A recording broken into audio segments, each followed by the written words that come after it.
Assalamualaikum students. Hope you all are fine by the grace of Almighty Allah. Take out your English the grammar tree book and place in front of you. This is our lesson number 8, page number 35, adverbs part 2. ठीक है, last chapter में हमने adverbs का part 1 पढ़ा था जिसमें उसकी definition और काइंड्स ऑफ एडवर्ब्स थी. अब इसमें हम पोजीशन ऑफ एडवर्ब्स और उससे रिलेटेड एक्सरसाइज पढ़ेंगे. सो let's start. Position of adverbs. The position of an adverb in a sentence determines the meaning. If the adverb is placed after a phrase or clause, it is considered to modify that clause or phrase. The meaning changes accordingly. It's mean अगर हम इस chapter में position of adverb पढ़ें, ठीक है, कि कहाँ अगर पोजीशन ऑफ एडवर्ब किसी सेंटेंस में है तो उसका मीनिंग डिटरमाइन करती है. अगर एडवर्ब जो है वो किसी फ्रेज या क्लॉज के साथ आती है तो वो मॉडिफाई कर रही होती है क्लॉज और फ्रेज को according the meaning of that clause और फ्रेज. एग्जाम्पल्स हैं. They immediately gave up the plan to strike. So यहां पर आपके पास फ्रेज और क्लॉज से दी हुई हैं examples. They gave up the plan to strike immediately. It's mean कि आपने यहां पर वर्ब से पहले लगाया हुआ है. एडवर्ब की पोजीशन है, ठीक है, जो कि आ रही है मिड में और एक आ रही है एंड में, यानी कि after the object. So it changes the meanings accordingly according to the clause और phrase. Next one is adverbs can be placed in one of the three positions: front position at the beginning of a sentence, mid position close to the verb, and end position at the end of a sentence. हमारे पास 3 positions है adverb की: front, mid और and. Front position होगी जो कि sentence की बिल्कुल beginning में आपके पास एडवर्ब होगी, so that's called the front position. अगर वर्ब से क्लोज है एडवर्ब, ठीक है, सो वो आपकी कहलाएगी मिड पोजीशन. और अगर सेंटेंस के एंड में है so that's called the end position. If the sentence contains one or more auxiliary verbs, the adverbs are placed after the first auxiliary. अगर सेंटेंस में हमारे पास एक या एक से ज्यादा ऑक्सिलरी वर्ब्स हैं, remember auxiliary verbs has, have, can,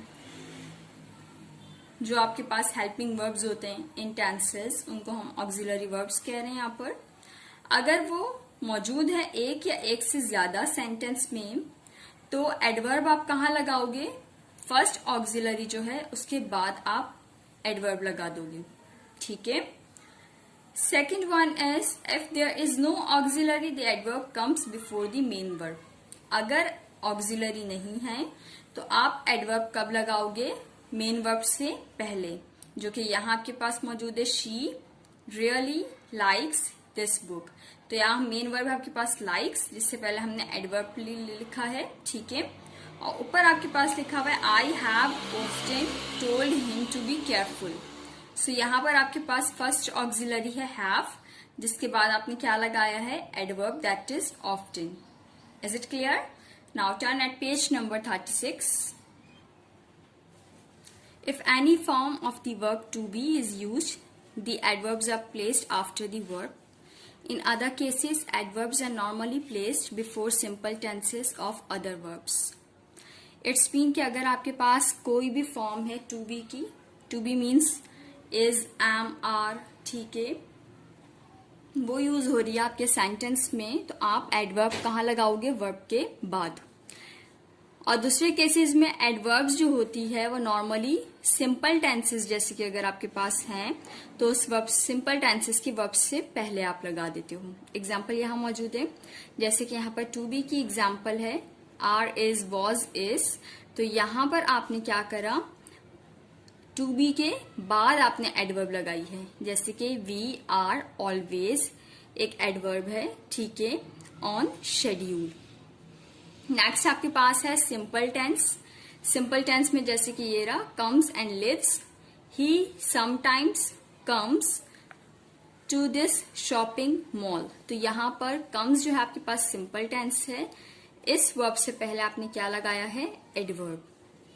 next देखते हैं, when there is a stress on the verb to be और on the auxiliary then the adverb usually comes before it.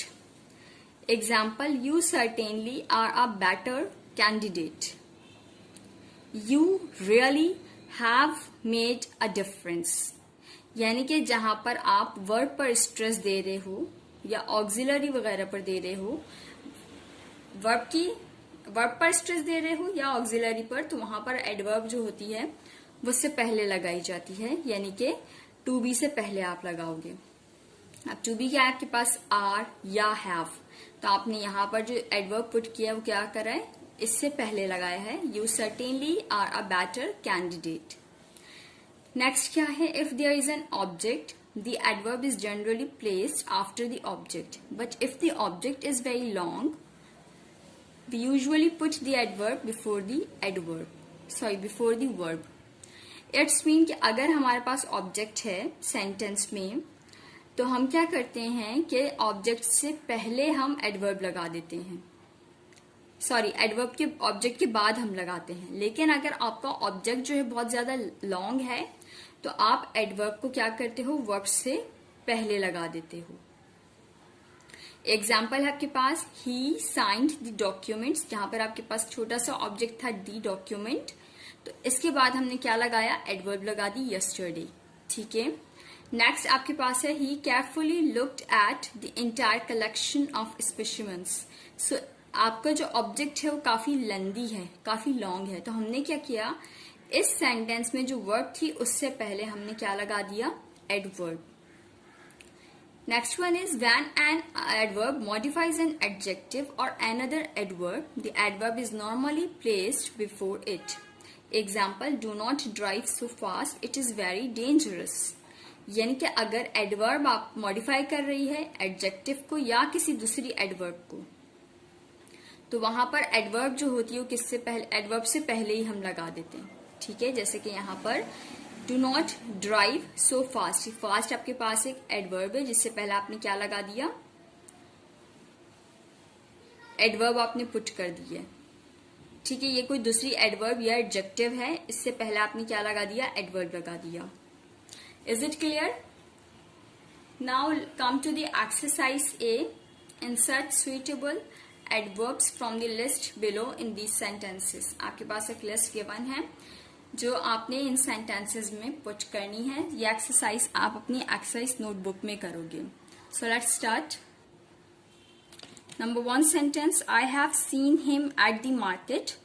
अब इसमें से एक सुइटेबल एडवर्ब लेकर हमने इस आंसर में पुट कर देनी है, जैसे कि यहाँ लिखा हुआ है आई हैव नेवर। यहां से मैंने एक एडवर्ब चूज किया है, that is never. I have never seen him at the market. Number 2 is I agree with their decision. So यहाँ पर मैं ले सकती हूँ quite. I quite agree with their decision. Clear है? Number 3 is they have completed their work. सो हम यहाँ पर ले सकते हैं जस्ट। दे, आपके आंसर्स में भी स्टूडेंट्स वरी हूं, ठीक है, they have just completed their work. ठीक है, come to the sentence 4। Fourth one is they agree to disagree. ठीक है, तो यहां पर मैंने एडवर्ब यूज किया है often. They often agree to disagree. Number 5 is she acted on the stage. So यहां पर हमने जो एडवर्ब लिए हैं उन ऑप्शंस में से well, she acted well on the stage. Next one is the person who came was her uncle. The only यहां पर हमने एक एडवर्ब लिया है, the only person who came was her uncle. 7th one is he is late, he is always late. यहाँ पर आपका जो एडवर्ब है that is always. Next one is she answered, she answered softly, तो यहाँ पर आपने जो एडवर्ब लिया that is softly. Ninth one is the child replied, the child soon replied, यहाँ पर लिया है हमने सून। 10th one is the painting was hanging on the wall, the painting was hanging precariously on the wall। ठीक है, सो यहाँ पर कुछ एडवर्ब्स थे जो कि आपने सेंटेंसेस में सुइटेबली पुट किए हैं। कोई आपके पास मिड में आ रहा है, कोई स्टार्टिंग में आ रहा है, तो कोई एंड में आ रहा है। ठीक है, और ये एक्सरसाइज स्टूडेंट्स अपनी एक्सरसाइज नोटबुक में करोगे according to this format. Now come to your book again. Position of different kinds of adverbs, page number 37. Number 1 is adverbs of manner। ठीक है, जहां पर आप यूज करते हो sadly, well, carefully, fast, quickly।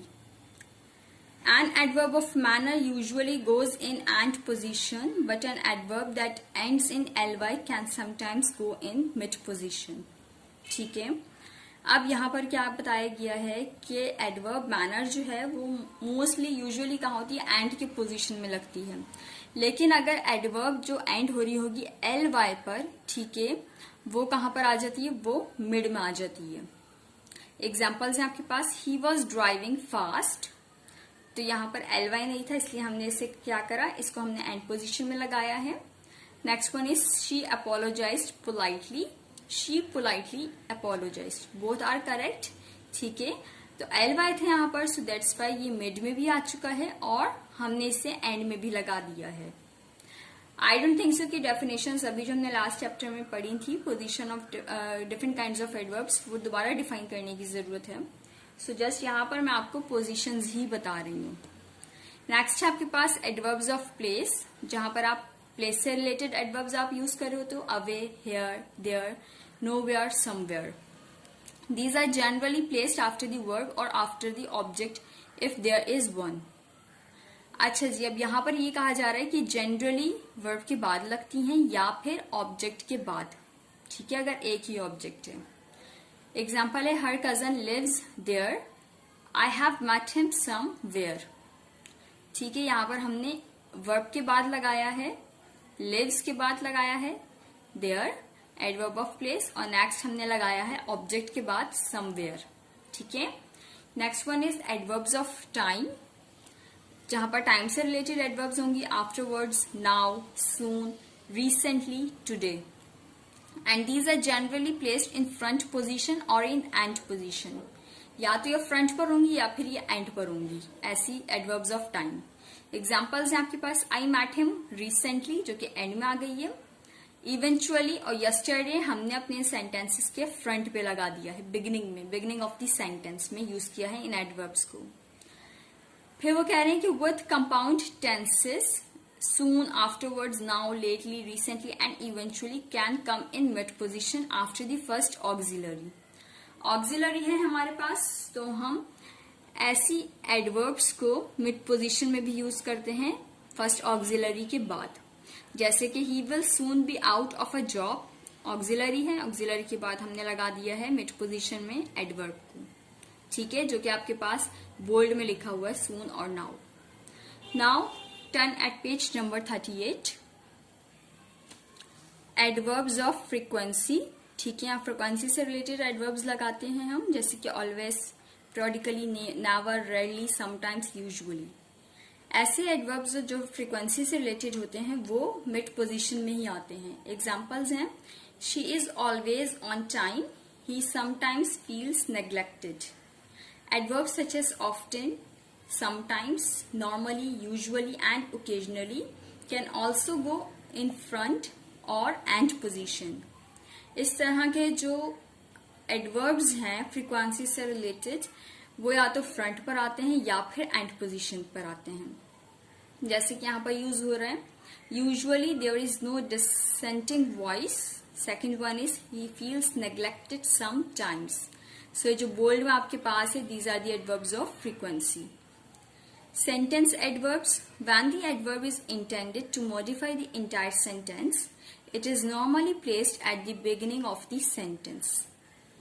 अच्छा जी, अब वो एडवर्ब जो कि एंटायर सेंटेंस को मॉडिफाई कर रही हैं, वो या तो बिगिनिंग में आती हैं सेंटेंस के, जैसे कि जनरली, ठीक है। Generally the employees like to maintain the status quo, maybe they feel secure that way. A sentence adverb modifies the whole sentence. Sentence adverb जो है वो मॉडिफाई कर रही है पूरे सेंटेंस को, rather than any particular word. किसी एक पार्टिकुलर वर्ड पर नहीं हो रहा है जो मॉडिफाई कर रही है, वो पूरे सेंटेंस को मॉडिफाई कर रही है। It can go front, mid और एंड पोजीशन। वो किसी भी पोजीशन पर आ सकते हैं, जो 3 पोजीशन अभी हमने पढ़ी हैं, ठीक है। देन है आपके पास positions of more than 1 adverb in a sentence. If there are 2 or more adverbs after a verb, the adverb of manner comes first, followed by adverbs of place and time. The order will be as follow: subject plus verb, maybe object भी हो वहां पर हमारे पास, how adverbs, ठीक है। Adverb कैसा, how वाली adverbs आएंगी, इधर वेयर वाली एडवर्ब्स और वैन वाली एडवर्ब। इट्स मीन कि अगर आपके पास एक सेंटेंस है और आपके पास 2-3 एडवर्ब्स दी हैं, तो आपने उनको किस तरह पुट करना है। आप पहले अपना सब्जेक्ट लिखोगे, ठीक है, देन आप अपना वर्ब लिखोगे, और मे बी आप शायद उधर ऑब्जेक्ट भी लिख दो। फिर उसमें आप सबसे पहले जो एडवर्ब लिखोगे वो कैसे वाले लिखोगे, ठीक है। फिर उसमें कहाँ वाले लिखोगे, फिर कब। इस तरीके से एक सेंटेंस में आप कंप्लीट करोगे। जैसे कि दोज गर्ल्स डांस्ड, सब्जेक्ट भी आ गया, वर्ब भी आ गया, ऑब्जेक्ट भी आ गया। कैसे डांस कर रही हैं, ग्रेसफुली कर रही हैं। कहाँ कर रही हैं, स्टेज पर कर रही हैं। कब कर रही थी, संडे को। सो अब आपकी जो एक्सरसाइज बी है वो इसी पर कंटेन कर रही है। इसी फॉर्मेट पर हम सेंटेंसेस को करेंगे कि पहले हम हाउ वाला एडवर्ब लिखेंगे, देन वेयर वाला और फिर वैन वाला।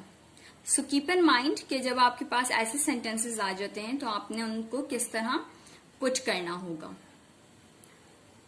सो एक्सरसाइज बी आपके पास, insert the given adverb suitably in the given sentences. जैसे आपके पास 3 एडवर्ब्स दी गई हैं, इन तीनों एडवर्ब्स को आपने पुट करना है according to this format. So let's start.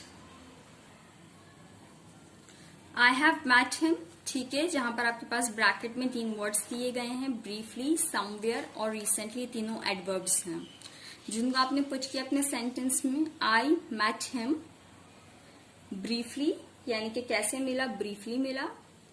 कहाँ मिला, समवेयर, और कब मिला, रिसेंटली, ठीक है। तो ये उसी फॉर्मेट पर हमने तीनों एडवर्ब्स को पुट कर दिया है। Next one is he walked.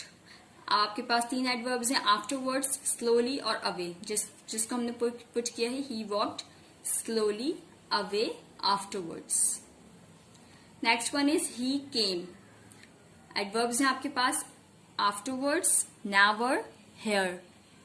He never came here afterwards. Fourth one is peace prevailed, जिसमें आपके पास है gradually और everywhere. So इसमें हमने क्या करा, gradually, peace prevailed everywhere. Is it okay? So यहाँ पर ये एक्सरसाइज आपकी कंप्लीट हो जाती है। Now move to the next one. Exercise C same वैसी है जैसे कि आपने एक्सरसाइज बी करी है। पुट द एडवर्ब्स और adverb phrases given in the brackets into the most appropriate positions. Positions पर आपने पुट करने हैं एडवर्ब्स और adverb phrases. Number 1 is he gave up his claim. आपके पास एडवर्ब्स हैं रिलक्टेंटली, रिसेंटली और एट द मीटिंग। उसी फॉर्मेट पर हमने लगाने हैं, ठीक है, जो कि अभी हमने पढ़े हैं हाउ, वेयर और वैन वाले। So he reluctantly gave up his claim. अब इधर हमने रिलक्टेंटली पहले लगा दिया है, यानी कि स्टार्टिंग में समझे हमने लगा दिया या वर्ब से पहले लगाया है, क्योंकि यहाँ पर एलवाई था जो कि हमने पढ़ा था। And then at the meeting recently, ठीक है, वेयर और when. Number 2 is, and sorry for this students, आप काइंडली जरा देख कर कीजिएगा। He reluctantly gave up his claim at the meeting recently. Number 2 is Amir wrote the slogan on the wall clearly. 2 adverbs हैं हमारे पास यहाँ पर, तो इस पर हमने क्या करा, Aamir wrote the slogans clearly on the wall. Now move to the third sentence. He donated money at the event generously in the morning. क्या करा हमने यहाँ पर एडवर्ब पुट किया. He generously donated money at the event in the morning. Number 4 is he denied the allegations at the party meeting or angrily. He angrily denied the allegations at the party meeting. Next one is he went in the morning there. He went there in the morning. ठीक है, यहाँ पर आपकी exercise सी जो है वो complete हो गई, जिसमें आप जस्ट उसके 5 सेंटेंसेस ही करोगे. ठीक है, जो यहाँ पर स्टूडेंट्स एक्सरसाइज नोटबुक में मैं कॉपी कर रही हूँ, सब आपने एक्सरसाइज अपनी नोटबुक में एज इट इज लिखना है. नेक्स्ट टॉपिक स्टार्ट करने से पहले डेफिनेशंस मार्क कर लें आप position of different kinds of adverbs की, जिसमें नंबर 1 है एडवर्ब्स ऑफ मैनर. ठीक है, हेडिंग डालोगे, एग्जाम्पल लिखोगे, पोजीशन कहाँ पुट करनी है वो लिखोगे, और एक एग्जाम्पल आपके पास ही वॉज ड्राइविंग फास्ट. ठीक है, दैट्स मीन कि आप लिखोगे एडवर्ब ऑफ मैनर से लेकर ही वॉज ड्राइविंग फास्ट तक एज इट इज. नेक्स्ट है आपके पास adverbs of place. Adverbs of place के बाद एग्जाम्पल जितनी भी लिखी वो सब लिखोगे. फिर these are generally placed after the verb और after the object if there is one. फिर नंबर 1 एग्जाम्पल जो है यहाँ पर हर कजन लिव्स देयर, यहां तक लिखोगे. फिर नेक्स्ट वन आपके पास एडवर्ब्स ऑफ टाइम, जहां पर आप एग्जाम्पल लिखोगे. फिर दीज आर जनरली प्लेस्ड, एक लाइन लिखी हुई वो लिखोगे, और एग्जाम्पल में आप लिख लोगे आई मेट हिम रिसेंटली. यानी कि जहां से हेडिंग स्टार्ट हो रही है एडवर्ब ऑफ टाइम से लेकर आई मेट हिम रिसेंटली तक लिखोगे. Turn at page number 38. Adverbs of frequency से लेकर आप लिखोगे एग्जाम्पल जो लिखी हुई आपके पास first she is always on time. ठीक है, ये सब लिखोगे तीनों लाइनें, 2 लाइन्स और एक एग्जाम्पल. फिर नेक्स्ट आपके पास adverb such as often, sometimes, normally से लेकर एग्जाम्पल आपके पास फर्स्ट जो है usually, there is no, dissenting voice, यहां तक लिखोगे. नेक्स्ट वन है आपके पास सेंटेंस एडवर्ब्स. सेंटेंस एडवर्ब्स से लेकर आप लिखोगे पूरा fortunately his initial response was favourable, यहां तक. Clear students? ठीक है, होपफुली कोई आपको कंफ्यूजन नहीं हुई होगी, और जो भी एक्सरसाइज आप कर रहे हो उस चैप्टर की सारी एक्सरसाइज अपनी एक्सरसाइज नोटबुक में ही करोगे. Now come to the next topic, that is inversion of the verb. Certain adverb and adverb phrases can be placed first in a sentence for emphasis and are then followed by the inverted form of the verb. It's mean कि कुछ adverbs और adverb phrases जो होती हैं आप उसे sentence के start में लगा देते हो emphasize करने के लिए. ठीक है, बाकी जो inverted form of the verb होती है उसको follow कर रही होती है. कुछ sentences हैं आपके पास, I have never seen such a pathetic sight. ठीक है, तो यहां पर आपके पास एक एडवर्ब था. ठीक है, जिसको आपने फर्स्ट सेंटेंस के फ्रेज में ही लगा दिया गया है. फिर अब आपने इसी नेवर को उठाकर स्टार्टिंग में लगा दिया, पूरा सेंटेंस एज इट इज लिख लिया, never have I seen such a pathetic sight. फिर नेक्स्ट आपका है ओनली से, we can hope to regain their faith in us only by treating them well. So only हमने लिखा है only by treating them well can we hope to regain their faith in us. Next one है आपके पास सो, उसके बाद है no sooner.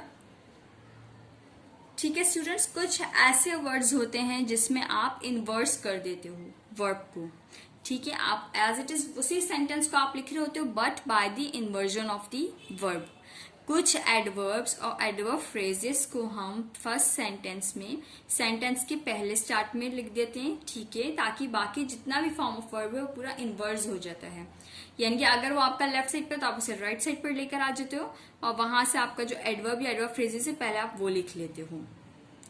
So now turn at page number 40.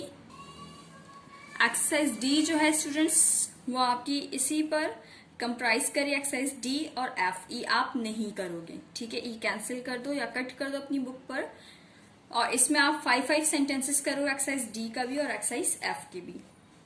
Exercise D में आपके पास Rewrite the following sentences using the words given in brackets at the initial position followed by an inversion of verbs. Bracket में आपके पास कुछ words हैं, इनको use करते हुए आप इन सेंटेंसेस को अगेन लिखोगे by an inversion of verb, verb को इन्वर्स करते हुए. So let's start. Exercise D. Rewrite the following sentences using the words given in brackets at the initial position followed by an inversion of verbs. जैसे कि students सभी हमने पढ़ा था, ठीक है, कि आपने इन्वर्जन ऑफ वर्ब करना है.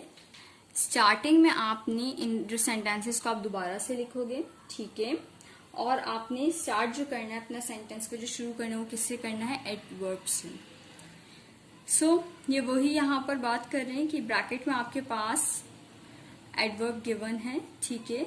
ब्रैकेट में यूज करते हुए इन वर्ड्स को आपने जो इनिशियल पोजीशन पर इसको लेकर आना है इन्वर्जन ऑफ वर्ब करते हुए. So number 1 is there cooperation was not seen. Bracket में आपके पास है नो वेयर. सो आप अपना सेंटेंस नो वेयर से स्टार्ट करोगे, ठीक है. उसके बाद इनिशियल इन्वर्जन ऑफ वर्ब कर दोगे. सो क्या करोगे आप, वॉज, ठीक है, देयर कॉपरेशन सीन. नेक्स्ट है आपके पास as soon as they reached home it started raining. Bracket में आपके पास लिखा हुआ है no sooner. So no sooner से आप अपना सेंटेंस स्टार्ट करोगे, ठीक है, जो कि एक कंपैरेटिव फॉर्म है. और ये सेंटेंस के अगर आप इससे अपना सेंटेंस स्टार्ट कर रहे हो तो वर्ब क्या हो जाती है, इन्वर्टेड हो जाती है. So what we do, we start our sentence with no sooner, ठीक है. चूंकि ये एक पास्ट इंडेफिनिट सेंटेंस था इसलिए हमने यहाँ पर डिड यूज किया है. नो सूनर डिड दे, ठीक है. रीच्ड नहीं यूज करोगे आप क्योंकि आपने डिड यूज कर लिया. सो आप वर्ब की रीच की फर्स्ट फॉर्म यूज करोगे, reach home. Then it started raining, ठीक है. देन आप बीच में ऐड कर रहे हो दोनों सेंटेंसेस को ज्वाइन करने के लिए. Now come to the next sentence which is our number 3. As soon as he passed the examination he started working. फिर आपके पास अगेन है नो सूनर, ठीक है. नो सूनर से स्टार्ट करना है, जहां पर एज सून है वहां नो सूनर आएगा. नो सूनर, ठीक है, had he passed the examination, यही सब कर रहे हो. had के साथ आपने हेल्पिंग वर्ब लगाया had, फिर आपने लिख दिया he passed the examination. Then आपने अपने दोनों सेंटेंसेस को ज्वाइन करने के लिए देन लिखा he started working, ठीक है. no sooner had he passed the examination than he started working. Then अब आप लाजमी इसमें पुट करोगे, देन आपने लगाना है. फिर नेक्स्ट आपके पास आ जाता है when Taha himself became a father, he realized how living his father had been. और ये सेंटेंस आपका स्टार्ट हो रहा है ओनली when से. सो ओनली when से आप लिखोगे. Then Taha subject, himself became a father, did, ठीक है, ed के साथ था.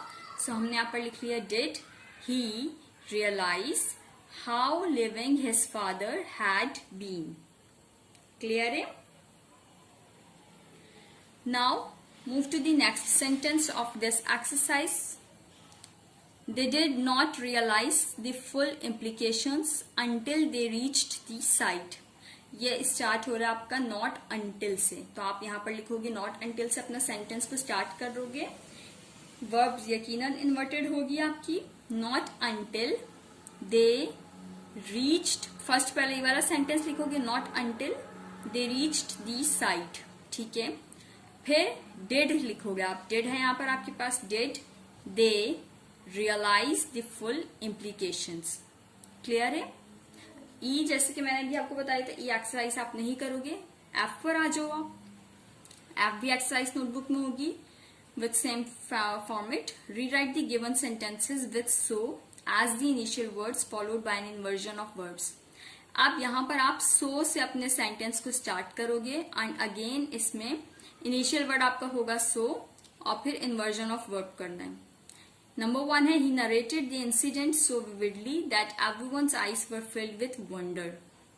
सो यहाँ पर आपका जो सेंटेंस है वो सो से स्टार्ट हो रहा है, आप क्या करोगे, सो विविडली, ठीक है।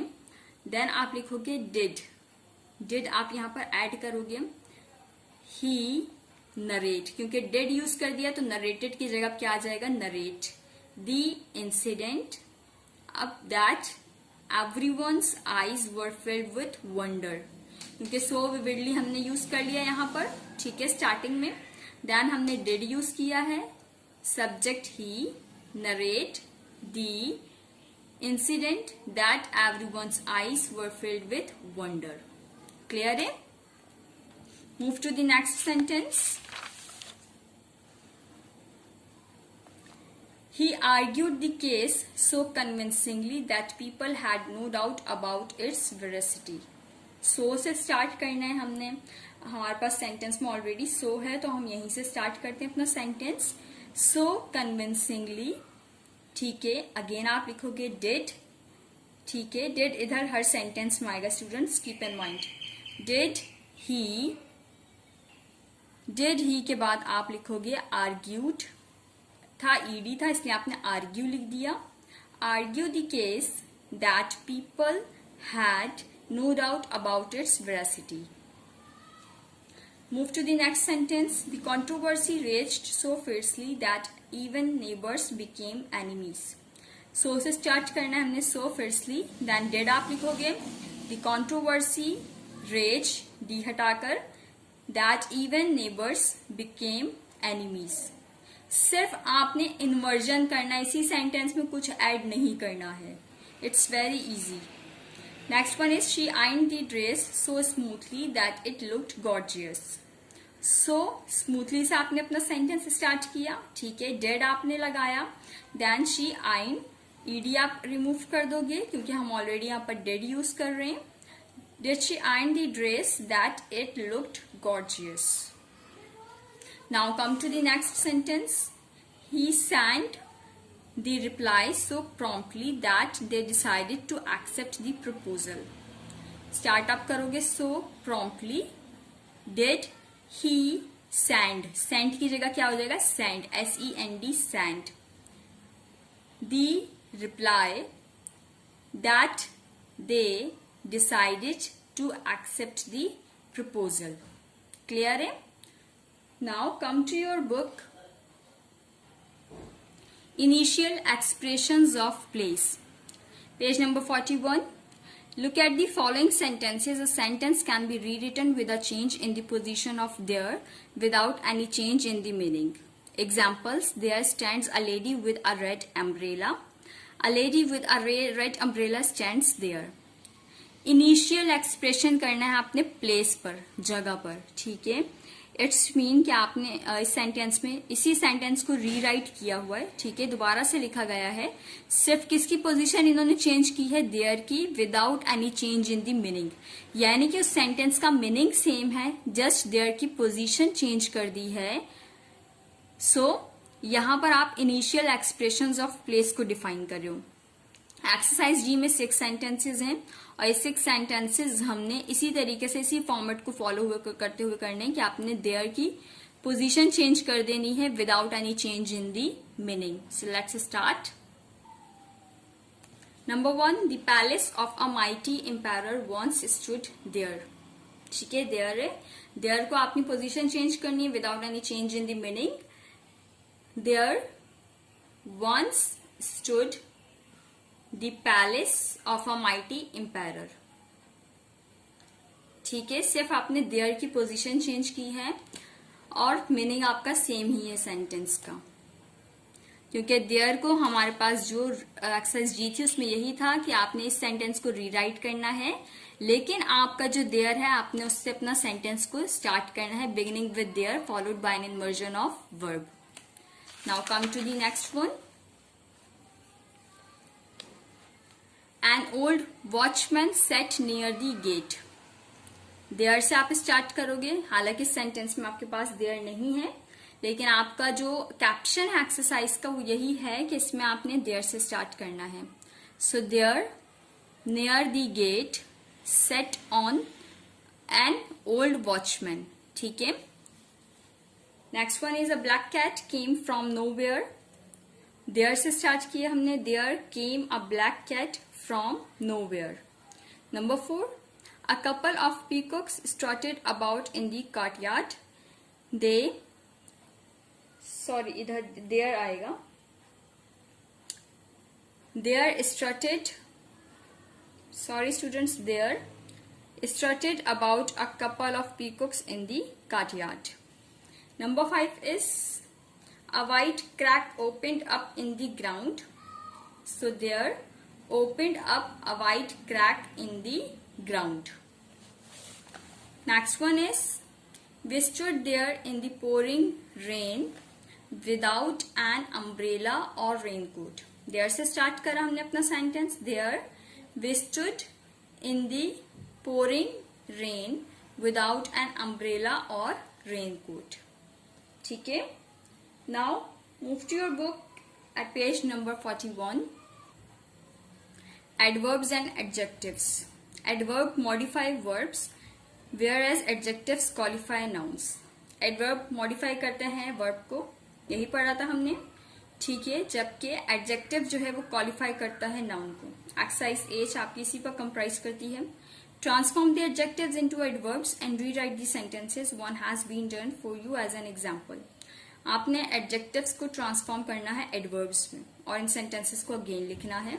जैसे कि फर्स्ट है आपके पास, he speaks in a kind manner. So आपने क्या करा कि आपने काइंड आपके पास एक एडजेक्टिव था जिसको आपने एडवर्ब में कर दिया है, ही स्पीक्स काइंडली। ठीक है, इसी तरीके से आपने 2, 3, 4, 5, 6 सेंटेंसेस हम करेंगे।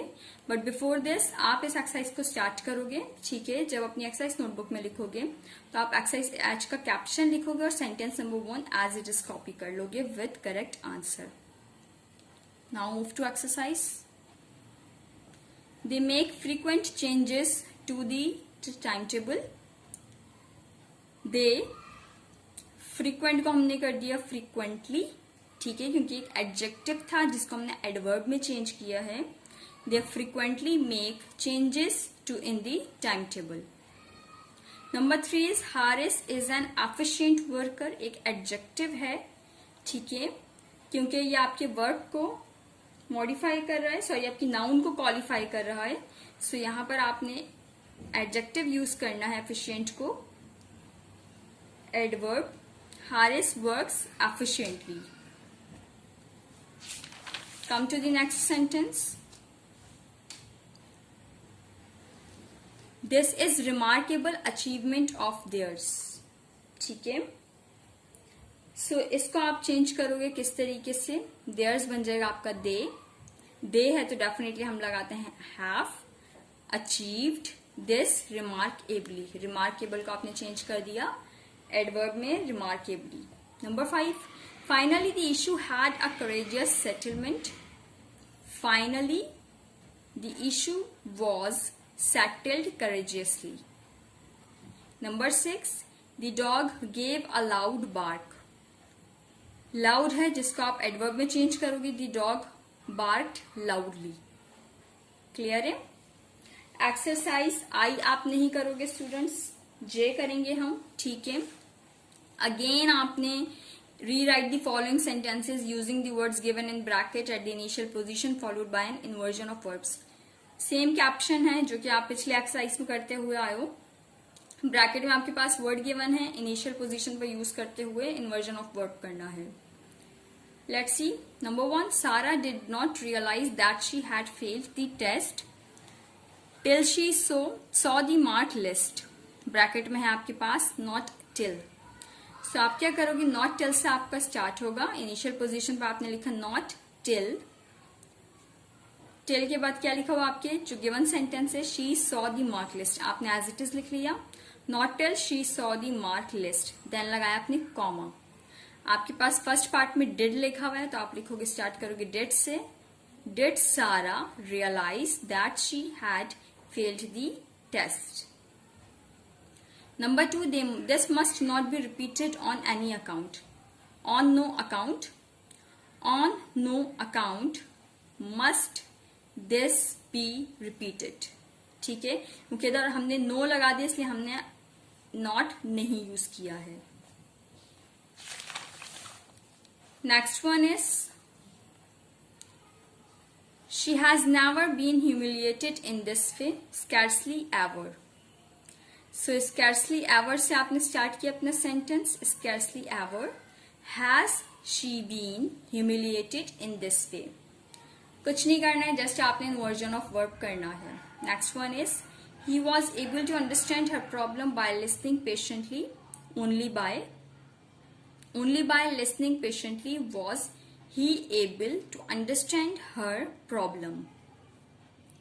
Last one, there has never been such a gifted child. Seldom से start किया अपने sentence, has there been such a gifted child। ठीक है, seldom never के ही मीन में आता है। Move to the last exercise of this chapter, that is exercise K. Rewrite the sentences by transforming the adjectives into adverbs. Transform करना है अपने adjectives से adverbs में। Number 1, they are hopeful of an early settlement of the issue. So hopeful था आपके पास adjective जिसको आप adverb में change कर रहे हो। Hopefully an early settlement of the issue will be reached. Next one is the benevolent man's donation to charity was generous. So the benevolent man donated generously to charity. Number 3, it is probable that he arrived late yesterday. He probably arrived late yesterday. Next one is she had a fond memories of her childhood days. So she remembered her childhood days fondly. Fifth one is the master's warning to the servant was harsh. The master warned the servant harshly. ठीक है students, 5 sentences ही करने थे। जो काम आपको भी समझाया गया है या करवाया गया इस एक्सरसाइज नोटबुक में एज इट इज वैसे ही कॉपी करना है। ठीक है, विद द गिवन फॉर्मेट, और जिस तरह डेफिनेशंस मार्क करवाई गई काइंडली इसी तरीके से आपने लिखना है। Thank you.